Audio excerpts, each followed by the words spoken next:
Hi guys, Nicholas here at Online Calisthenics, and today we're going to talk about 5 great body weight exercises for quick and strong legs. The first exercise is called the switch blades. No matter what you do, I highly recommend you try and get good at those. Let's take a look.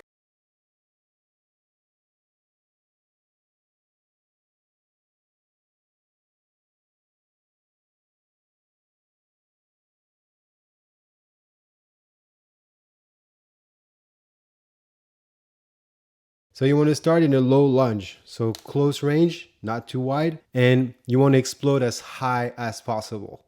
So that's the whole point of that exercise, is that you want to get some air so that you get time to switch your legs in the air, kind of like running in the air, and then come back down to the initial position. You want to keep a very strict posture in your upper body with your arms, so that will guide your legs as well. That engages the core and really your whole body at one point. So make sure that you stay focused on your entire body during the movement. Even though it's a leg exercise, you will feel your upper body working a lot as well, because again, you got to really stay tight in your core and back when you do that. So give it a try. The whole point is to do it as good as possible and to lift your opposite leg as high as possible. Start by doing 3 to 5 reps at a time, and then switch legs and really practice the movement itself until you really get it, and you can actually perform more repetitions with time. So give it a try and include that in your leg workouts. You will see that will give you speed, and really I highly recommend anybody work on their speed, because it's a very important factor in progress in general. The speed at which we do things really matter. So we need good form and we need high speed, and that combination of factor makes for great progress. So give it a try. The next one is actually a runner step up, and it's basically a easier version of the exercise we just talked about. So what you want is elevated support. So it could be a little bench, it could be a chair, it could be anything. Let's take a look. So as you can see, it's a relatively close movement to the one we talked about, but it's much easier because we're using a support. Here you want to just start in a running position with your arm elevated high enough so that you can really get that motion in the shoulders working with your legs, because it's really a coordination between upper and lower body in that case.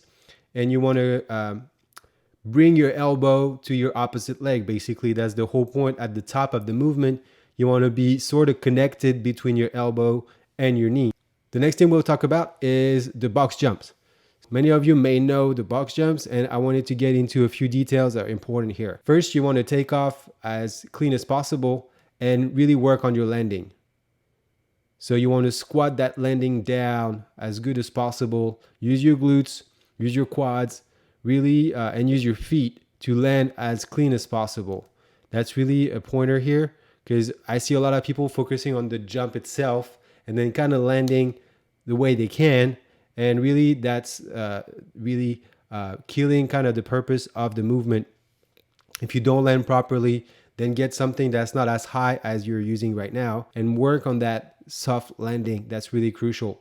Another thing to note here is how you get down off the box. Do it one step at a time, because that's where people get injured most of the time, is by landing wrong when they jump off the box. The next thing we're going to talk about is the Nordic hamstring curls. They're really, really good, because basically, do not forget about the back of your legs. Your hamstrings are extremely important. And for this particular exercise, you want to have a partner that holds your feet down as you move forward. I'm going to show you 2 ways to do that exercise. There's the slow one with short range. I'm really struggling to get, past a certain angle here and holding it. That really creates a bunch of tension in the hamstrings and the glutes. And then you want to come back, and it's very short range. So you feel like you're not moving much, but it weights a lot. So give it a try. It's really good. And then you can pair it with the wider range of motion, which is kind of free falling at one point, and you use your hands to come back up, just like in the video right now.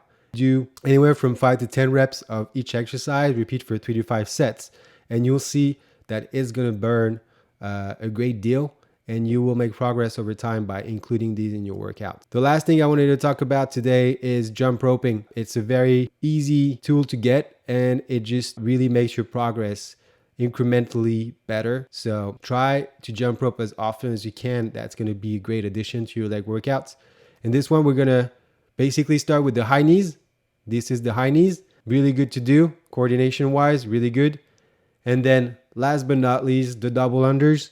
I highly recommend you guys give it a try. So on every jump, you want to bring that rope twice under your body. And basically you want to avoid lifting your legs up. So you don't want to really bend your legs in the air. So you want to keep it rather straight like they are right now. And then get the rope twice under your body instead of once. That requires more wrist activation, and that requires you to jump higher on every jump. So it's not just lifting your legs and tucking them in the air. It's really just getting a higher initial jump, so you get more time to get the rope twice under your body. So that's it for today, guys. If you're new to the channel, feel free to subscribe and share the content with your friends. And if you have any questions, drop it in the comments. And I will be back next week with a new video. Take care, guys.